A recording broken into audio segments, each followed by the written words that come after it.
আমি একজন দর্জি, জামা কাপড় বানাই, বানিয়ে দেওয়ার পর অতিরিক্ত কাপড় বেঁচে যায়। এই অতিরিক্ত কাপড় আপনি অবশ্যই যার পক্ষ থেকে বানিয়েছেন তাকে জানাবেন যে আপনার কাছে অতিরিক্ত কাপড় থেকে গেছে। যদি সে না নিতে চায় কোনো সমস্যা নেই, আপনার কাছে রাখতে পারেন। অথবা যদি এরকম হয় যে সবাই জানে যে এরকম অতিরিক্ত কাপড় হয় আর সবাই জানে যে অতিরিক্ত কাপড় আপনার কাছে থেকে যায়, তাহলে সবার জানার ভিত্তিতেও এটি কোনো সমস্যা নেই। আমি একজন এইচএসসি শিক্ষাবর্ষের শিক্ষার্থী। আমি একাডেমিক পড়াশোনার পাশাপাশি ইসলামী পড়াশোনা করতে চাই। কিভাবে আগাবো?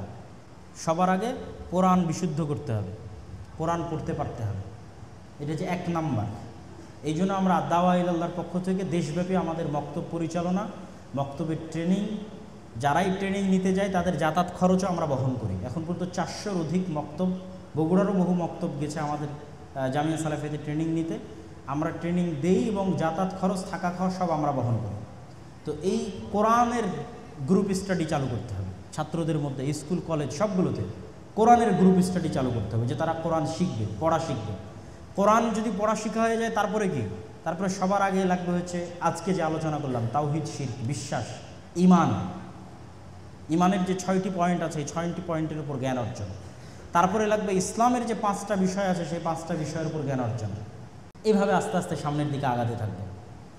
পড়াশোনার সঠিক পদ্ধতি এবং তাতে মনোযোগ ধরে রাখার উপায় কী? পড়াশোনার আজকের যুগে পড়াশোনা কমে গেছে কেন? এই স্মার্ট যে ডিভাইসগুলো, ফোনগুলো, এগুলোর কারণেই তো আজকের যুগে পড়াশোনা কমে গেছে নাকি? এটাই তো সবচেয়ে বড় কারণ। যে যার পড়ার অভ্যাস নাই সে তো একদমই পড়ে না, যার হয়তো 10 ঘন্টা পড়ার অভ্যাস ছিল তারটা কমে 1-2 ঘন্টা হয়েছে। এই জন্য এই স্মার্টফোনের নেশা থেকে আগে বের হয়ে আসতে হবে। এবং এই স্মার্টফোনের নেশা থেকে বের হয়ে আসার জন্য অন্তত 2টা রুলস আজকে থেকে ফলো করা যায়। 1, ঘুমানোর আগে মোবাইল চালাবো না, ঘুম থেকে উঠে মোবাইল চালাবো না। ব্যাস, সারাদিন মোবাইল চালাবো, কিন্তু কখন চালাবো না? ঘুমানোর আগে চালাবো না, ঘুম থেকে উঠে চালাবো না। শুধু 2টা পয়েন্ট, যে আমি ঘুমানোর আগে অন্তত 1-1.5-2 ঘন্টা মোবাইল চালাবো না, আর ঘুম থেকে উঠে অন্তত 1-2 ঘন্টা মোবাইলে হাতেই দিব না। সারা রাত যখন মেসেজ দেখিনি আর 2 ঘন্টা মেসেজ না দেখলে সমস্যা আছে? কোনো সমস্যা নেই। সারা রাত যখন ফেসবুকের টাইম লাইন দেখা হয়নি আর 2 ঘন্টা না দেখলে সমস্যা। এটাই আপনার প্রোডাক্টিভিটি লেভেল বাড়িয়ে দিবে। যখনই আপনি মোবাইল মুক্ত থাকবেন সকালবেলা, তখনই ব্রেনে কাজ আসবে। কি কাজ করুন? ব্রেনে কাজ আসবে। আর সকালবেলা উঠেই যখন আপনি মোবাইল হাতে নেন তখনই তো ডিস্ট্রাকশন, মনোযোগ বিচ্ছিন্ন হয়ে গেল, আর সারাদিন আপনি এটা লাইনে তুলতে পারবেন না। অতএব মোবাইলের নেশা কমালে অন্তত ন্যূনতম প্রোডাক্টিভিটি বাড়বে এবং পড়াশোনার প্রতি মনোযোগ থাকবে। আর একটা ট্রিক্স বলে দিই পড়াশোনার মনোযোগ ধরে রাখার। পড়ার টেবিলে বসার চিন্তা রাখতে হবে, যে আমি মোবাইলও চালাবো কোথায় বসে? পড়ার টেবিলে বসে, বিছানায় না বা অন্য কোথাও না, পড়ার টেবিলে বসো। মোবাইলও যদি চালাই পড়ার টেবিলে বসে। আর একটা মূলনীতি অবলম্বন করতে হবে, পড়ার টেবিলে ভ্যারাইটিস টাইপ অফ বুক, বিভিন্ন ধরনের বই রাখতে হবে। গল্পের বই থেকে শুরু করে কোরআন হাদিসের বই, একাডেমিক নিজের বই, ইতিহাসের বই, দৈনিক পত্রিকা, মাসিক পত্রিকা। এটা হচ্ছে খাবারের স্বাদ। একটা টেবিলে যখন বিভিন্ন ধরনের খাবার থাকে তখন কোনো না কোনো একটার প্রতি আপনার মনের টান তৈরি হতে পারে। আর যখন এক ধরনেরই বই পুস্তক থাকে তখন বিতৃষ্ণা হয়ে যায়। অন্তত পড়ি তো, যেটাই হোক পড়ি। পড়া তো কখনো ক্ষতিকর নয়। বরং আমি আশ্চর্য হই যে আমরা বলি যে আমরা উন্নত হয়েছে, যে বক্তব্য আমি গত বহুদিন যাবৎ দিতাম, ইদানিং দেওয়া হয়নি, যে আমরা বলি উন্নত হয়েছে। ইংল্যান্ডে গিয়ে দেখলাম ইংল্যান্ডের অমুসলিম বেপর্দা তাদের হাতে বই, তারা ট্রেনে সফর করতেছে, বই পড়তেছে, বিমানে বই পড়তেছে। আর বাংলাদেশে ওই ইংল্যান্ড থেকে আসার পর ইংল্যান্ডে ওদের দেখে দেখে আমার অন্তরে তৈরি হতো যে আমিও সফর করা অবস্থায় বই হাতে নিয়ে যাব। এই অভ্যাসটা আমার আগে ছিল, ওদের দেখে আবার তৈরি হয়েছিল যে হাতে বই থাকবে, পড়ব। আবার বাংলাদেশে এসে কাউকে তো বই হাতে দেখি না। বিমান, ট্রেন, এয়ারপোর্ট, ট্রেন, কোথাও কারো হাতে বই নাই। আর তখন আমারও ওই যে মেন্টালিটিতে আঘাত করে, ওই জিনিসটা আর নাই। কিন্তু তারা কিন্তু উন্নত হয়েছে পড়াশোনা করে। তাহলে আমাদের পড়াশোনার কালচারটা থাকতে হবে এবং আমাদের দিনটা জ্ঞানের দিন। অনলাইনে পণ্য বিক্রির নামে লটারি, এই লটারির ধরনটা কি? লটারির ধরন যদি এরকম হয় যে অন্য কেউ ক্ষতিগ্রস্ত হচ্ছে না, তাহলে সেই লটারি হারাম নয়, হালাল। যেমন আমি আজকে বলবো যে এখানে 5 জন প্রশ্ন করতে পারবে লটারির মাধ্যমে। এখানে কি আর কেউ ক্ষতিগ্রস্ত হচ্ছে টাকা পয়সার দিক থেকে? কেউ ক্ষতিগ্রস্ত হচ্ছে না। কিন্তু আপনারা সবাই 10 টাকা করে জমা দিলেন, 10 টাকা, সবার 10 টাকা মিলে আজ 10,000 টাকা হলো। এই 10,000 টাকা 3 জনের মধ্যে বন্টন করা হবে, তাহলে আর বাকি যারা 10 টাকা করে দিল তাদের লস হলো না? তাদের তো লস হলো। এটাই হারাম। হারাম মানে এইভাবে দেখবেন না যে ইসলাম হারাম করেছে, না, মানুষের ক্ষতি আছে এই জন্য হারাম করেছে, মানুষের ধোঁকা আছে এই জন্য হারাম করেছে। ইসলাম চায় না মানুষ ক্ষতিগ্রস্ত হোক, মানুষ ধোঁকাগ্রস্ত হোক, এই জন্য হারাম। ইসলামের প্রত্যেকটা বিধান সত্য আর ন্যায়ের উপর প্রতিষ্ঠিত। অন্যায় কিছু হোক এটা ইসলাম চায় না। এটা অন্যায় যে আমি 10 টাকা দিচ্ছি কিন্তু এই টাকাটা আমি কোনো কাজে লাগতেছে না, এটাই ধোঁকা। যদি এরকম অর্থনৈতিক লস থাকে লটারির মধ্যে তাহলে সেটা হারাম। অনেক সময় ব্যাংকে আমরা ইন্টারেস্ট ছাড়া টাকা জমা রাখি। ইন্টারেস্ট ছাড়া টাকা জমা রাখলে যদি প্রয়োজন হয় সমস্যা নেই। কোনো ব্যক্তি বিবাহের কিছুদিন পর মৃত্যুবরণ করলে এবং তার মৃত্যুর জন্য তার স্ত্রীর অন্য কারোর সঙ্গে বিবাহ হলে সেই ব্যক্তি পরকালে জান্নাতে গেলে তার সহধর্মিণী কে হবে? আমাদের নবী মুহাম্মদ সাল্লাল্লাহু আলাইহি ওয়াসাল্লামেরও এরকম স্ত্রী ছিলেন যারা পূর্বে অন্যের স্ত্রী ছিলেন, পরবর্তীতে রাসূল সাল্লাল্লাহু আলাইহি ওয়াসাল্লামের স্ত্রী হয়েছেন। তো আমার কাছে যেটি মনে হয় যে আল্লাহ সুবহানাহু ওয়া তাআলা পরকালে, যেহেতু আল্লাহ সুবহানাহু ওয়া তাআলা বলেছেন জান্নাত মানুষের চাওয়া, মানুষের চিন্তা এবং মানুষের কল্পনা শক্তির ঊর্ধ্বে, এবং মানুষের অন্তর এমন কিছু চাইবে যেটি মানুষের আনন্দিত হবে, আর আল্লাহ সেটির ব্যবস্থা করে দিবেন না, এটি অসম্ভব। তাহলে এটির সমাধান দুইটা, হয় কারো অন্তরে এরকম কিছু জাগ্রতই হবে না, এবং যেটি জাগ্রত হবে সেটি আল্লাহ সুবহানাহু ওয়া তাআলা একমত জাগ্রত হবে, এবং সেই একমতটা আল্লাহ সুবহানাহু ওয়া তাআলা পূরণ করে দেবেন। মানে আল্লাহ সুবহানাহু ওয়া তাআলা কাউকে তার হক থেকে কিয়ামতের মাঠে মাহরুম করবেন না। তবে লজিক্যালি যিনি সর্বশেষে তার স্বামী হিসেবে গণ্য হয়েছেন, লজিক্যালি তিনিই তার স্ত্রী হিসেবে মৃত্যুবরণ করতেছেন, সেহেতু কিয়ামতের মাঠে তিনিই তার স্ত্রী হিসেবে গণ্য হবেন বা জান্নাতে তার স্ত্রী হিসেবে গণ্য হবেন। যেহেতু দুনিয়াতেও যখন আমরা হিসাব করি তখন আমার আগে আরও 2-3টা স্ত্রী ছিল, তালাক দিয়ে দিয়েছি, এখন জীবদ্দশাতেই তো আমি তাকে আর আমার স্ত্রী বলতেছি না, বলতেছি না তো। ঠিক একজন মহিলা মানুষের স্বামী ছিল, স্বামী মারা গেছে, নতুন যখন কেউ স্বামী হচ্ছে বা স্বামী তালাক দিয়ে দিয়েছে তখন আগের জনকে তো আর আমরাই স্বামী বলতেছি না, লাস্ট যার সাথে সে জীবন পরিচালনা করতেছে তাকেই আমরা স্বামী বলতেছি। আল্লাহ সুবহানাহু ওয়া তাআলা এই বিষয়ে ভালো জানেন। এখানে একটি প্রশ্ন এসেছে, গত আন্দোলনে আবু সাঈদ বুক পেতে দিয়েছিল, আবু সাঈদ কি শহীদ? রাসূলুল্লাহ সাল্লাল্লাহু আলাইহি ওয়াসাল্লামের ভাষ্য অনুযায়ী অন্যায়ভাবে যে কাউকে হত্যা করা হবে, আবু সাঈদের বিষয়ে তখনই প্রশ্ন উঠতে পারত যখন আবু সাঈদের হাতে অস্ত্র থাকতো। আবু সাঈদের বিষয়ে তখনই প্রশ্ন উঠতে পারত যখন আবু সাঈদও অস্ত্র দিয়ে কাউকে পাল্টা আঘাত করছিল। কিন্তু আবু সাঈদ তো নিরস্ত্র ছিল, সারা পৃথিবীর মানুষ দেখেছে। তো একজন নিরস্ত্র মানুষকে আপনি গ্রেফতার করতে পারেন, আপনি একজন নিরস্ত্র মানুষকে বিচার বিভাগের মাধ্যমে শাস্তি দিতে পারেন। এটা কোন দেশের আইন, কোন দেশের রুলস যে আপনি তাকে ডাইরেক্ট গুলি করে হত্যা করবেন? তো অন্যায়ভাবে যে কোনো ব্যক্তিকে হত্যা করা হয় অবশ্যই সে শহীদের মর্যাদা পাবে ইনশাআল্লাহ। শায়েখ মৃত ব্যক্তিকে কেন্দ্র করে মৃত ব্যক্তির পরিবারের পক্ষ থেকে যে খাবারের আয়োজন করা হয় তা কিসের অন্তর্ভুক্ত হবে?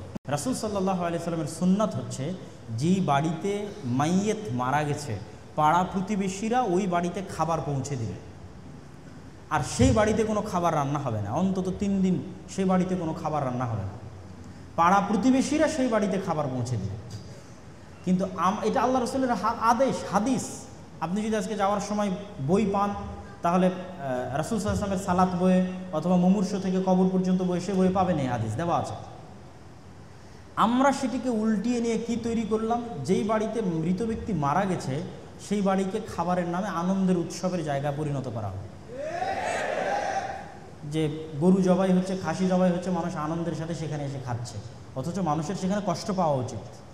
তাদেরকে তাজিয়া, তাদের শোকিত হওয়ার কথা, শোক সন্তপ্ত হওয়ার কথা, শোক প্রকাশ করার কথা, সেটি না করে তারাও আনন্দের মাধ্যম হিসেবে খাবারকে গ্রহণ করছে, আমরাও গ্রহণ করছি।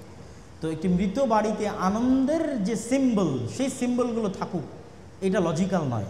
খাবার আনন্দের সিম্বল, বিশাল খাবারের আয়োজন এটা আনন্দের প্রতীক।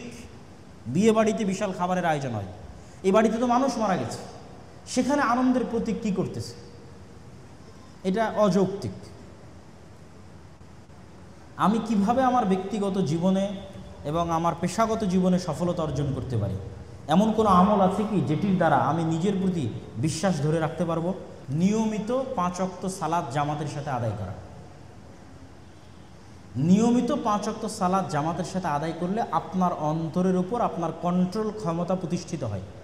ড্যাফোডিল বিশ্ববিদ্যালয়ের বক্তব্যে শয়তানের যে আলোচনা, সেখানে স্পষ্টভাবে আমি বিস্তারিত তুলে ধরেছি যে আপনার অন্তর কিভাবে আপনার কন্ট্রোলে আসে।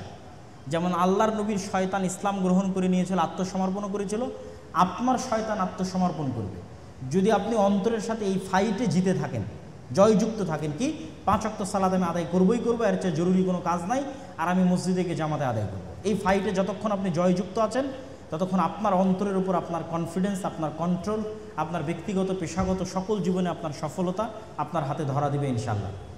খেলাফত ও শরীয়ত বাস্তবায়নের পথ পদ্ধতি কী? খেলাফত এবং শরীয়ত বাস্তবায়নের জন্য সুযোগ তৈরি করবে আল্লাহ, আর চেষ্টা আমাদের চেষ্টার যে পয়েন্টগুলো আজকে তুলে ধরেছি, সে পয়েন্টগুলো আপনি গণতন্ত্র দিয়ে পারবেন না। 100 বছর মুসলমানেরা চেষ্টা করেছে গণতন্ত্র দিয়ে ইসলামী খেলাফা প্রতিষ্ঠা করতে। আলজেরিয়া, মিশর, পাকিস্তান, অসংখ্য জায়গায় কোথাও সফল হয়নি। আর একটা তন্ত্রের জন্য 100 বছর যথেষ্ট।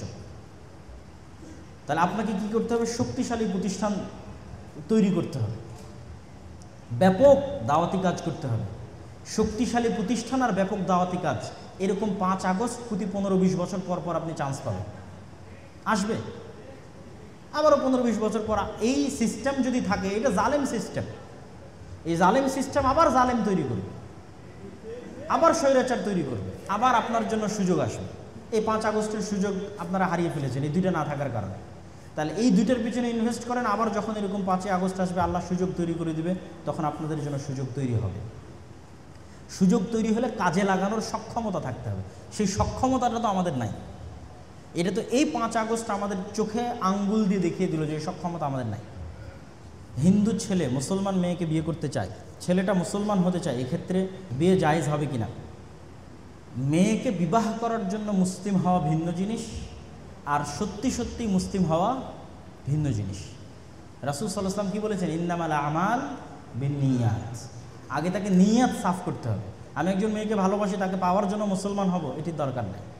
সত্যিই যদি ইসলামের প্রতি আস্থা এবং বিশ্বাস থাকে, এবং সেই কারণে আমি ইসলাম গ্রহণ করছি, তারপরে আমি বিবাহের প্রস্তাব দিচ্ছি, তো ইসলাম গ্রহণ করলে এবং ইসলাম গ্রহণের বিষয়টি সত্য হলে, অন্তর থেকে হলে, শতভাগ ইখলাস এবং নিয়াতের সাথে হলে, তাহলে সেই ছেলের সাথে বিবাহ দেওয়াতে সমস্যা নেই। ঘুমের মধ্যে ভয়ে আটকে উঠি, করণীয় কি? অবশ্যই আপনি যে সুন্নাত জিকিরগুলো আছে সেগুলো পড়েন না। নাস, ফালাক, ইখলাস, আয়াতুল কুরসি, সূরা বাকারার শেষ 2 আয়াত, সূরা ফাতিহা। আবার বলি, নাস, সূরাতুন নাস, কুল আউযু বিরাব্বিন নাস, সূরাতুল ফালাক, কুল আউযু বিরাব্বিল ফালাক, সূরাতুল ইখলাস, কুল হুয়াল্লাহু আহাদ, সূরা ফাতিহা, আলহামদুলিল্লাহি রাব্বিল আলামিন, আয়াতুল কুরসি, আল্লাহু লা ইলাহা ইল্লা হুয়াল হাইয়ুল কাইয়্যুম, সূরা বাকারার শেষ 2 আয়াত, আমানার রাসূল। এই বিষয়গুলো যদি আপনি প্রতিদিন সকাল সন্ধ্যায় আপনার বাড়িতে, আপনার জীবনে আমলে রাখেন, তাহলে সেই বাড়িতে এবং আপনার জীবনে শয়তানের অস্তিত্ব থাকবে না।